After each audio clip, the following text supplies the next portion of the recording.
नमस्कार दोस्तों, आप सभी का स्वागत है। और आज फिर मैं आप लोगों के सामने उपस्थित हूँ बिहार विधानसभा चुनाव 2025 की जो कड़ी शुरू मैंने की थी उसको लेकर कर करके 3 जिलों की आज बात करूंगा। 3 जिलों में टोटल विधानसभा जो है 15 विधानसभा सीट हैं, उस पे मैं बात करूंगा। और मैं एक चीज बताता चलूं, बहुत सारे लोगों ने कमेंट कर करके पूछा कि एनडीए में सिर्फ क्या जदयू और बीजेपी ही चुनाव लड़ेगी, आप ऐसा इस तरह से क्यों बोल रहे हैं, जबकि मैंने क्लियर वीडियो में कहा है कि जहां जहां संभावना, जैसे गया वगैरह में, जहानाबाद वगैरह में जो है, और मैंने हम के बारे में भी बोला कि वहां पे वो चुनाव लड़ेगी। तो जहां 111 से 112 सीटें जदयू ने ऑलरेडी कंफर्म कर चुके हैं, लिस्ट जारी कर चुके हैं, अपने कार्यकर्ताओं को, पदाधिकारियों को निर्देश दे चुके हैं कि भाई आप वहां पे तैयारी कीजिए, हम वहां पे चुनाव लड़ेंगे। अब बाकी जो सीटें रह गई हैं जदयू के कंफर्मेशन के बाद, तो उन सब सीटों में से जो है एलजेपी, चाहे रालोम हो गया, मैंने आरएलएम हो गया, राष्ट्रीय लोक मोर्चा, या हम हो गया, ये सब चुनाव लड़ेंगे। गया और जहानाबाद, इन सब जगहों पे, अरवल वगैरह में तो मतलब हम का जो है कंफर्म है कि वहां से क्या है। तो मैंने उन सब पर भी बात किया था, लेकिन आप शायद जो भी उन्होंने जो सब कमेंट किया, मैं उन भाइयों से निवेदन करूंगा कि एक बार गौर से उस वीडियो को थोड़ा ध्यान से, पूरा वीडियो अंत तक देखिए। सारी बातें मैं करता हूँ। और दूसरी चीज है क्या कि अभी मैंने क्या बोला कि औपचारिक ऐलान बाकी है, एक अनुमान है। दूसरी चीज क्या है कि अंदर खाने जो रिपोर्ट आई है या जो बातें चल रही उसके आधार पे मैं ये बात कह रहा हूँ। और इसमें जदयू के जो एक लिस्ट जारी हुई, सब जगह आपका देख सकते हैं सोशल मीडिया, या जदयू के अपने जिला स्तरीय से लेकर करके प्रदेश स्तरीय लोगों से पूछेंगे, नेताओं से, तो वो बताएंगे कि हाँ वो लिस्ट सही है, उन सब जगहों पे हमारी पार्टी चुनाव लड़ रही है। उसी के आधार पर मैं बात रख रहा हूँ।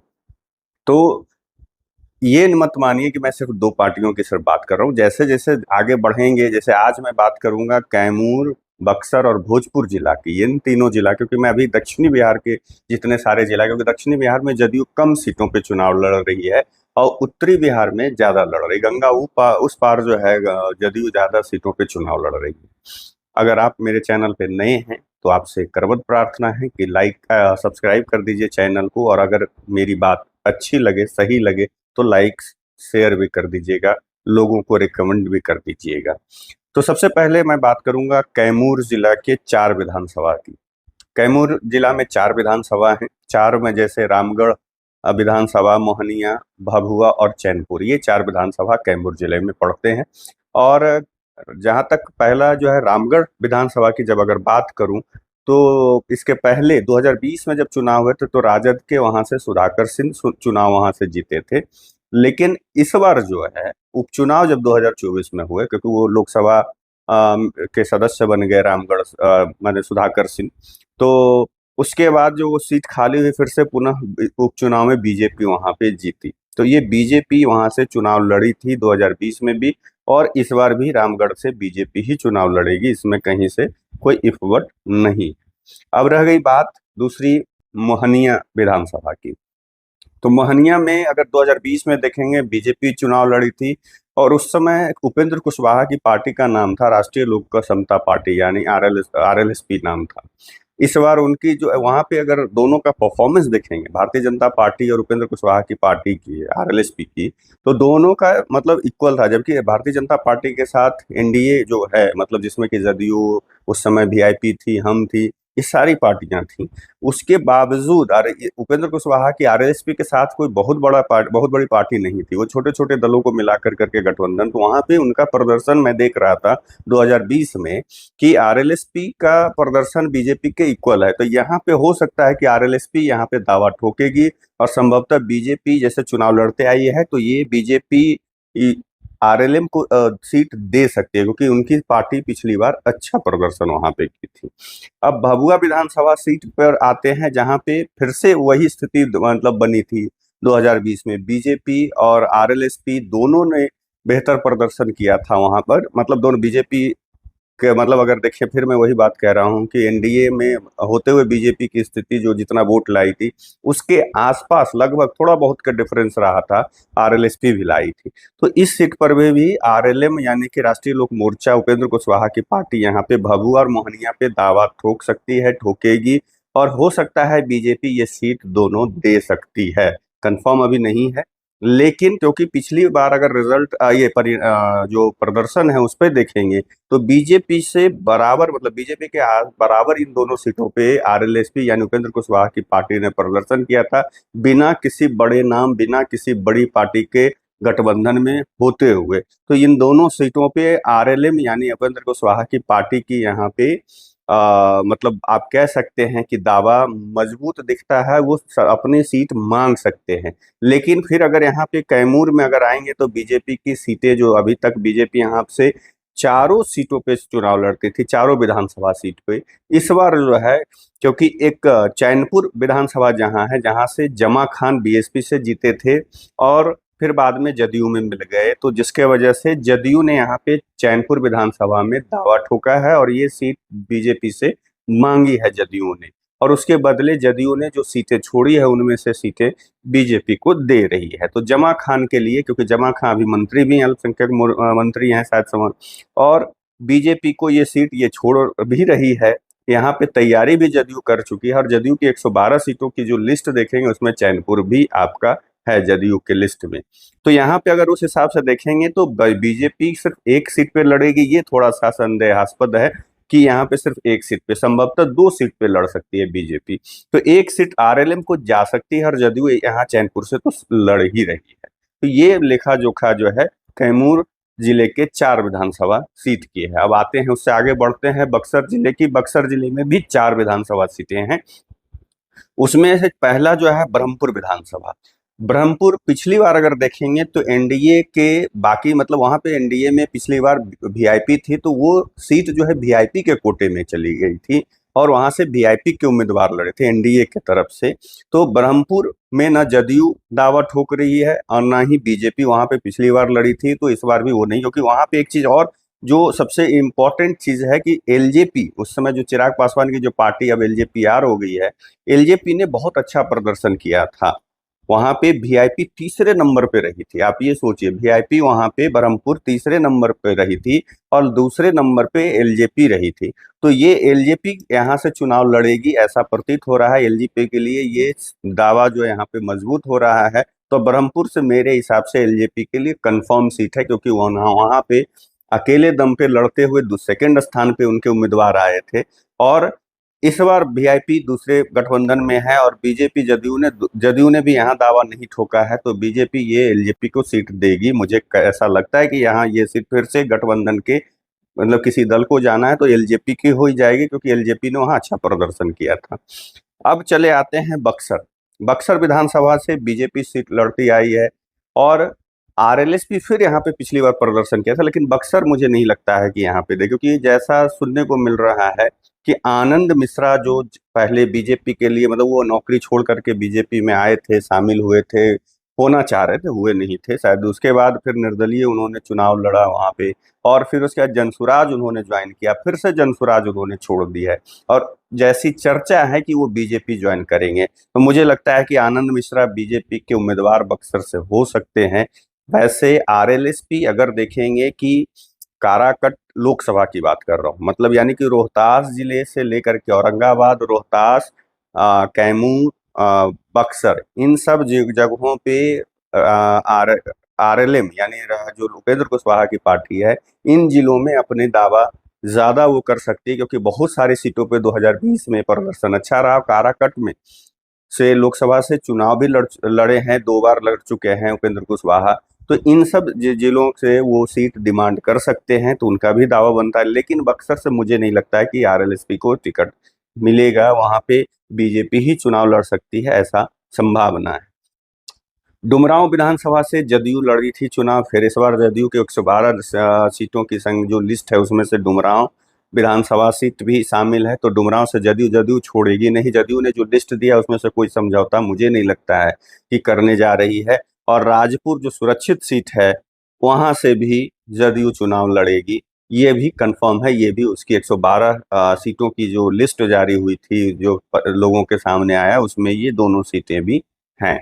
अब आगे चलते हैं। भोजपुर जिले में टोटल 7 विधानसभा सीट, टोटल 7। संदेश विधानसभा सीट जो है, सबसे पहला संदेश विधानसभा सीट की बात करें तो वहां पे जदयू और पिछली बार एलजेपी ने वहां वहां उम्मीदवार उतारे थे जहां पे जदयू के उम्मीदवार थे। यहाँ पे अगर देखेंगे तो जदयू की लिस्ट में संदेश है, यानी जदयू वहां से चुनाव लड़ेगी, इसमें कहीं कोई वट नहीं है। लेकिन अगर हम पिछले चुनाव की बात करें तो एलजेपी की प्रदर्शन, यहाँ पे एलजेपी का जो है जदयू से माने आसपास रहा। दोनों के वोट की संख्या देखेंगे तो लगभग आसपास ही और बेहतर ही कहीं ना कहीं रहा है।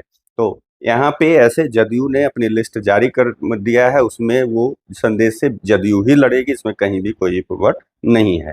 अब आ जाते हैं बड़हरा विधानसभा से। बड़हरा विधानसभा से बीजेपी ने चुनाव लड़ा था 2020 में, उसके पहले भी बीजेपी लड़ते आई है। इस बार भी बीजेपी वहां से चुनाव लड़ेगी, ये कंफर्म है। उसके बाद तीसरा विधानसभा जो भोजपुर जिले की है आरा, आरा से बीजेपी चुनाव लड़ी थी, इस बार भी चुनाव लड़ेगी, ये भी कंफर्म है। अब आ जाते हैं चौथे विधानसभा। चौथा विधानसभा अगियां, ये 112 सीटों की जो लिस्ट जारी हुआ है, अगियाओं में जदयू चुनाव लड़ेगी, पिछली बार भी लड़ी थी। ये सीट पे फिर से जदयू ने दावा ठोका है और जदयू ही चुनाव लड़ेगी। और अब आ जाते हैं तरारी विधानसभा से। बीजेपी चुनाव लड़ी थी, बीजेपी ही चुनाव लड़ेगी। क्योंकि एक चीज और है, यहाँ पे आप देखेंगे बीजेपी शायद संभवतः उपचुनाव में बीजेपी जीत दर्ज करी है, तो यहाँ से बीजेपी चुनाव लड़ना उसका कंफर्म है। अब छठी विधानसभा सीट जो है बहुत ही दिलचस्प है। क्यों दिलचस्प है? क्योंकि छठा विधानसभा सीट जो है वो छठा जगदीशपुर विधानसभा सीट, बी जदयू ने इस पे दावा छोड़ दिया है। पिछली बार 2020 में जदयू यहाँ से चुनाव लड़ी थी, लेकिन इस बार 2025 में जदयू यहाँ से अपना दावा छोड़ चुकी है और जगदीशपुर उसके 112 सीटों की लिस्ट में जगदीशपुर नहीं है। इसका मतलब है कि जगदीशपुर जो 7 विधानसभा सीट जदयू छोड़ रही है, उसमें से एक जगदीशपुर भी है। तो जगदीशपुर से जदयू चुनाव नहीं लड़ेगी, उसने अपने लिस्ट में नाम नहीं रखा है। और एक चीज यहाँ पे जो इम्पोर्टेंट चीज है कि एलजेपी ने यहाँ पे पिछली दफा बहुत अच्छा प्रदर्शन किया था, तो संभवतः ये जो है एलजेपी के कोटे में ये सीट जाएगी जगदीशपुर वाली। क्योंकि अच्छा प्रदर्शन का मतलब है कि ये नहीं कि थोड़ा बहुत 10-15 हजार के आसपास वोट आए थे, नहीं। अच्छा मतलब कि जदयू के से शायद संभवतः, मैं जहां अगर गलत रहूं तो आपका मैंने मुझे करेक्ट कीजिएगा, शायद एलजेपी जदयू से ज्यादा वोट लाई थी यहाँ पे। तो ये जो है जगदीशपुर एलजेपी के खाते में जा सकती है, ऐसी संभावना है, क्योंकि यहाँ से जदयू ने अपना दावा छोड़ा है। और सातवां विधानसभा जो है वो शाहपुर है। शाहपुर विधानसभा से बीजेपी चुनाव लड़ी थी, इस बार भी बीजेपी चुनाव लड़ेगी। मतलब कुल मिलाकर के देखें तो जो कह रहे थे कि यहाँ पे हम सिर्फ दो पार्टी की बात कर रहे हैं, नहीं। आप पहले समझिए, 243 विधानसभा सीटों में 112 पर जदयू ने दावा ठोक दिया, लिस्ट भी जारी कर दी। तो वो तो वहां से जदयू चुनाव लड़ेगी। बाकी जो विधानसभा सीटें बची, उनमें से उपेंद्र कुशवाहा की पार्टी आरएलएम हो गई, चिराग पासवान की पार्टी एलजेपीआर हो गई, और जीतन राम मांझी की पार्टी हम भी है, और साथ में बीजेपी। बाकी रेस्ट अगर सीटों पे आप देखेंगे तो ऐसा भी नहीं कि बीजेपी 90 सीट पर लड़ेगी या 100 से नीचे लड़ेगी, नहीं। जो भी रेस्ट है उसमें से, उसमें एक चीज और मैं बता दूं कि 15 से 20 सीटों पे लोजपा का कंफर्म है चुनाव लड़ना। 15 से 20 सीटों पे लोजपा का जो है, अब ऐसे कुछ समय पहले है जो एलजेपी मतलब चिराग पासवान जो है, उन्होंने 30 सीटों की मांग करी, 40 से वो 30 पर आ चुके हैं। लेकिन जो अंदर खाने जो है, अगर लोगों की नेताओं की, बड़े नेताओं की बात माने, अगर पुराने बड़े बड़े मीडिया हाउसेस की बात माने या वरिष्ठ पत्रकारों की माने, तो बीजेपी एनडीए गठबंधन एलजेपी को जो है 15 से 20 सीट तक देने को राजी है। अंदर खाने ये कंफर्म है, 20 सीट तक मिल सकती है, एलजेपी को मिलेगी भी। लेकिन बाकी जो है, हम और उपेंद्र कुशवाहा की पार्टी को उस हिसाब से सीटें नहीं, जो रेस्ट बचेगा उसमें से इनको ये होगा। तो मैं जो यहाँ पे 15 विधानसभा सीट जो मैंने कहा, उसमें से 2 तो कंफर्म है कि एलजेपी चुनाव लड़ेगी। एलजेपी आज जो है ब्रह्मपुर से और जगदीशपुर से, क्योंकि इन दोनों जगहों पे प्रदर्शन एलजेपी का बहुत बेहतर रहा था 2020 में। तो इस बार वो दोनों सीटें उसके खाते में जाने वाली, ऐसा प्रतीत हो रहा है। और बाकी अगर देखें तो महनिया, भभुआ, इन सब जगहों में से एक जो है आरएलएम को सीट मिल सकती है, या 2 से भी मिल सकता है। क्योंकि आरएलएम ज्यादा दावा, जैसा मैंने पहले बताया कि आरएलएम जो है राष्ट्रीय लोक मोर्चा, ज्यादा दावा उस क्षेत्र में ठोकेगी जहां पिछली दफा अच्छा प्रदर्शन की, यानी कि कैमूर, बक्सर, भोजपुर, रोहतास, ये सब जगहों पे ज्यादा औरंगाबाद, इन सब जगहों पे, क्योंकि उनके पार्टी ने अच्छा प्रदर्शन किया था। क्योंकि यहाँ पे अगर देखें तो बक्सर जिला, कैमूर, इन सब चीजों, भोजपुर और रोहतास और औरंगाबाद जिलों में कुशवाहा की अच्छी वोट बैंक है, कुशवाहा की संख्या ज्यादा है वोटरों की, तो इस वजह से वहां पे वो दावा ठोक सकते हैं। तो एक दो सीट यहाँ पे आरएलएम को भी मिलती हुई दिख रही है। बाकी आप लोगों का क्या कहना है कमेंट करके जरूर बताइएगा। और फिर से मैं आप लोगों से निवेदन कर रहा हूँ कि अगर आप मेरे चैनल पे नए हैं तो सब्सक्राइब कर दीजिएगा। मेरी बातें अगर अच्छी लगे, सही लगे, वीडियो पसंद आए तो लाइक्स कर दीजिएगा, शेयर भी कर दीजिएगा। और फिर से एक बार आप लोगों से आग्रह है कि पूरा वीडियो अगर आप देखेंगे तो मैं ऐसा नहीं कि हाँ चर्चा बाकी पार्टियों का भी नहीं कर रहा हूँ, कर रहा हूँ। और बाकी धीरे धीरे इसके बाद और भी जो मैंने दूसरा एक कड़ी, दूसरी कड़ी शुरू की है कि विधानसभा वाइज जो है कितने जातीय समीकरण क्या है उसको लेकर करके भी शुरू किया है, तो वो भी लेकर करके आऊंगा। तब तक के लिए आप मुझे इजाजत दीजिए, दूसरे वीडियो में मिलूंगा।